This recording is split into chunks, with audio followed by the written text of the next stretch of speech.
Hello, അപ്പോൾ ഞാനിപ്പോൾ ഉള്ളത് വെസ്റ്റ് ഹാം ലൈനിലുള്ള അൽ സീഡ് റെസ്റ്റോറൻ്റ് കേട്ടോ. അപ്പോൾ നമുക്ക് ഉള്ളിലോട്ട് പോകാം. നമ്മുടെ നാട്ടിലെ ഫുഡൊക്കെ ഞാൻ കട്ടയ്ക്ക് മിസ് ചെയ്തുന്ന സമയത്ത് നല്ല കറക്റ്റായിട്ട് വന്നെത്തിയ ഒരു സ്പോട്ടാണ് അൽ സീഡ് റെസ്റ്റോറൻറ്റ്. നമ്മുടെ നാട്ടിൽ ഷോപ്പിലൊക്കെ കയറുമ്പോൾ കിട്ടുന്ന അതേ ഒരു ഫീലില്ലേ, അത് നമുക്കിവിടെ കിട്ടും കേട്ടോ. ഫ്രണ്ട്സായിട്ടും ഫാമിലി ആയിട്ടൊക്കെ വന്നിട്ട് നമുക്ക് എൻജോയ് ചെയ്യാൻ വേണ്ടിയിട്ട് പറ്റിയ ഒരു കിടിലം സ്പോട്ട്. ഞാൻ അവരുടെ 6 ഡിഷാണ് ട്രൈ ചെയ്ത് നോക്കിയത്. ഓരോന്നോരോന്നായിട്ട് നമുക്ക് പരിചയപ്പെടാം കേട്ടോ. ഫസ്റ്റ് സ്റ്റാർട്ടറിൽ നിന്ന് തുടങ്ങി ചിക്കൻ 65. അത് കുറച്ചൊന്നും എടുത്തിട്ട് മയോയിൽ ഡിപ്പ് ചെയ്തിട്ട് കഴിക്കുമ്പോൾ കിട്ടുന്ന ആ ഒരു ഫീൽ ഉണ്ടല്ലോ, സെറ്റ് ഗൈസ്, കിടിലം ടേസ്റ്റാണ്, ഒരു രക്ഷയില്ല.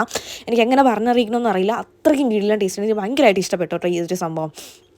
നെക്സ്റ്റ് ഞാൻ ട്രൈ ചെയ്ത് നോക്കി വെച്ചിട്ടുണ്ടെങ്കിൽ ഇവരുടെ പെരി പെരി അൽഫാമാണ്.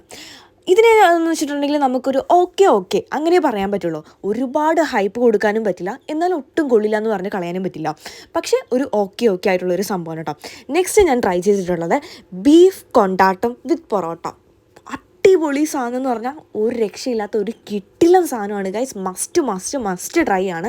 നിങ്ങൾ അവിടെ ഞാൻ ട്രൈ ചെയ്ത് നോക്കിയത് തവ പോംഫ്രിറ്റ് മസാലയാണ് കേട്ടോ. ആ ഒരു ഫിഷും ആ ഒരു മസാലയും കൂടെ കൂട്ടി കഴിക്കുമ്പോൾ എന്താ ടേസ്റ്റ് എന്ന് അറിയാവോ, സെറ്റ് സാധനമാണ്. നെക്സ്റ്റ് ഞാൻ കഴിച്ചത് ബീഫ് സുർബിയൻ ആണ് കേട്ടോ. ഒരു പീസ് ബീഫ് എടുത്ത് കുറച്ച് ചട്നിയും മയം കൂടെ ആയിട്ട് ഡിപ്പ് ചെയ്ത് കുറച്ച് ചോറും കൂടെ വെച്ച് ഒന്ന് കഴിക്കുന്നുണ്ടല്ലോ, ഒരു പ്രത്യേക തരം ടേസ്റ്റ് ആണ് കേട്ടോ.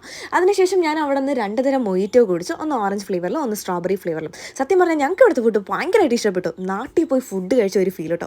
അന്തസ്.